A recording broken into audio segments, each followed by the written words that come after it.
মোর খালা হাওরি আইছে মগু বাড়তে। মুই তো আর জানি না যে মোর খালা হাওরির যে আবার সাদা মনে কাদা নাই। হ্যার কাছে বিশ্বাস কইরা চাইরটা কথা কইয়া দেখবেন খালি। হ্যার প্যাডে আবার হগল কথা থায়। কথা মোড়ে হ্যারে খুন করলেও কেউ বাইর করতে পারবে না। হে এত বিশ্বস্ত।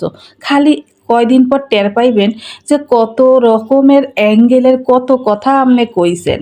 হ্যাঁ কিন্তু কের দ্বারা কইতো না এই বিশ্বাসই আপনি কথাটা কইছেন। ওমা কয়দিন পরে দেখবেন এই কথার মধ্যে ঠ্যাং গজায়, হাত গজায়, পাও গজায়, নাড়ি ভুড়ি সব হইয়া যায়। এরপরও কমু মোর খালা হাওরি কিন্তু বেমালা ভালো মানু। এরপরে যদি আপনি মনে করেন যে আপনি দুইটা কথা বেশি কইয়া লাইছেন, সেই কথা আপনার কওয়া উচিত হয় নাই। মাশাল্লাহ সেই কথারও মাখন লাগাইয়া আগুনে গিলাইলা দেখবেন যে খুব সুন্দর করে প্লেস করছে। তো যাই হোক না কেন মোর খালা হাওরির কিন্তু সাদা মনে কাদা নাই। কথা বুঝছেন? তো ঢেরাও পিটান লাগে না, মাইকিংও করা লাগে না। হগলদের মোহে মোহে আপনি সেই সব কথা শুনতে পারবেন যে